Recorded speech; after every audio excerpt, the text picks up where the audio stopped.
Chanel, one of the most influential luxury houses in the world, has now filed a formal lawsuit against Meghan Markle. $8 million. This is not online rumor. This is not tabloid conjecture. Chanel is not pursuing her out of offense. They are alleging fraud, breach of contract, unjust enrichment, and reputational harm. In other words, Chanel is telling the court, in unequivocal terms, this individual intentionally misled us for personal benefit. Not once, not twice, but 47 times. And this is why you should take notice. Chanel does not litigate against public figures casually. They do not seek attention. They do not posture. When Chanel files a claim, it is because the documentation is extensive. The evidence is already catalogued, and the outcome has been carefully assessed. This is not a warning. This is a calculated strike. And the most important point to understand, Chanel is not seeking $8 million because that reflects the retail value of the garments. They are seeking $8 million because they intend to punish, expose, and establish precedent, which brings us to the conduct at the center of this case. In the retail industry, there is a term for what Chanel alleges Meghan Markle was doing. It is called wardrobing. You purchase the item, you wear it, you return it, and you misrepresent its condition. But wardrobing typically involves a $200 dress and a cash-strapped student. This case involves couture, ready-to-wear luxury, and a woman who presents herself as a global humanitarian. According to Chanel's filing, over an 18-month period, Meghan Markle allegedly purchased 47 Chanel pieces, wore them to events, dinners, photo shoots, and appearances, then returned them as unworn, defective, or unsuitable. Let that number register. 47. That is not confusion. That is not coincidence. That is a pattern. Chanel asserts that Meghan treated their flagship boutiques as a complimentary rental service, a luxury wardrobe financed through misrepresentation. And they do not allege it was accidental. They allege it was deliberate. According to the complaint, Meghan Markle, through assistants and stylists, perfected tag manipulation. Briefs were designed for paparazzi exposure, same-day or next-day returns, and carefully rehearsed explanations for staff. This is not someone reconsidering in a fitting room. This is someone constructing a public image without bearing the cost. And Chanel states they observed it in real time. Here is where many misunderstand. They assume Chanel was deceived. They assume Chanel failed to notice. That is incorrect. According to the lawsuit, Chanel was not reacting. They were recording. Every return was logged. Every explanation was documented. Every item was traced. Chanel did not cite dozens. They did not say approximately 50. They said 47. That specificity matters because it indicates itemized records, dates, and timestamps, cross-referenced with events and appearances. The filing even provides examples. A tweed jacket worn to a public luncheon returned the following day for itchy lining. A silk gown worn to a private dinner returned for incorrect shade of black. A cashmere set worn on a Zoom call returned because it did not photograph well. That level of precision tells you something unsettling. Chanel was compiling a dossier. They did not intervene early. They allowed the count to rise. They allowed the pattern to harden. Why? Because one return can be disputed. 5 raises suspicion. 47 is indefensible. And Chanel did not merely keep receipts. They preserved footage, security recordings, audio, and material that renders spin impossible. Because when Chanel proceeds publicly, they are not asking the public to believe them. They are challenging Meghan Markle to contradict them. This is where the story ceases to be theoretical and becomes hazardous. Luxury boutiques are not informal dressing rooms. They are high-security environments. According to the lawsuit, Chanel maintains comprehensive video surveillance inside its flagship stores, including Beverly Hills and Paris. And Chanel did not only document returns. They recorded confrontations. One incident described in the filing involves a senior aide from Meghan Markle's team attempting to return a tweed suit valued at more than $12,000. The sales associate examines the garment and observes something unmistakable, a pronounced crease in the skirt, the type created by sitting for extended periods. The associate declines the return, and that is when the exchange escalates.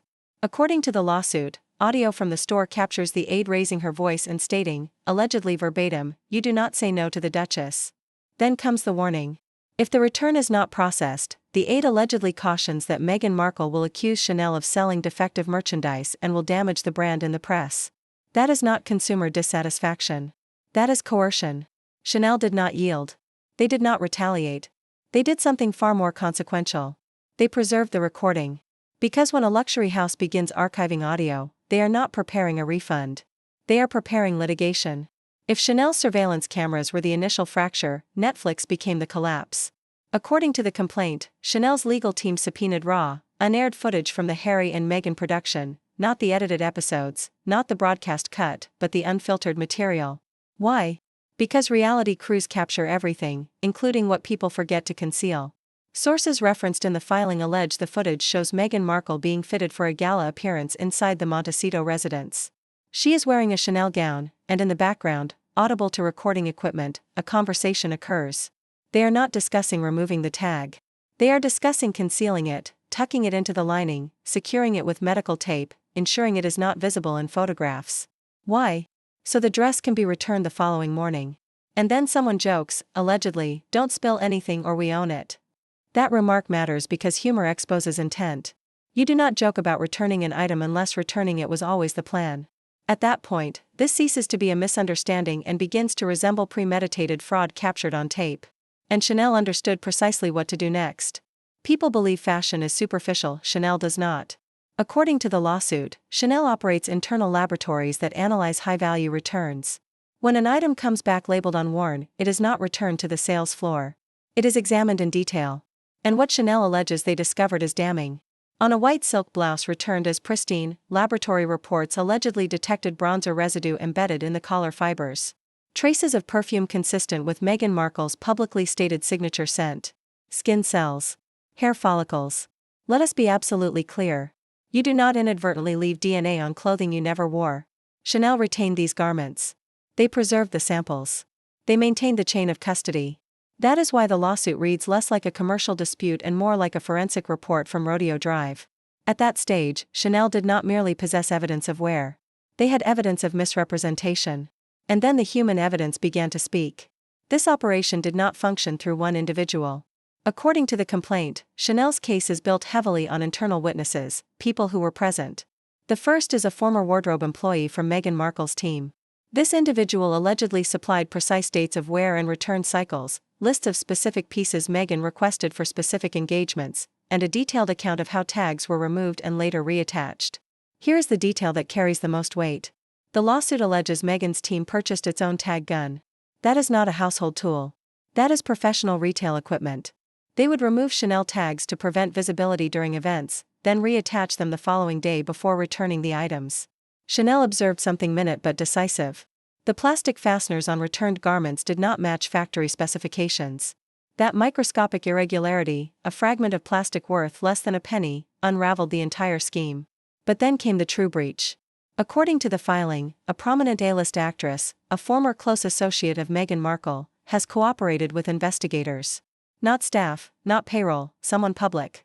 This witness allegedly stated that she personally observed Meghan Markle reattaching tags and heard her say, "It's only cheating if you get caught."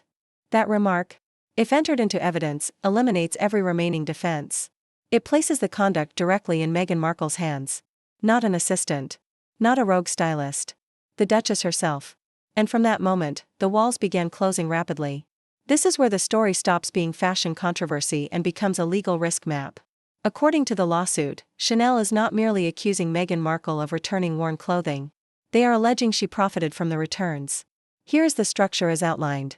A Chanel item is purchased using a credit card linked to one of Meghan's business entities. The expense is recorded as a production cost, a costume for a shoot, a public appearance, a media obligation.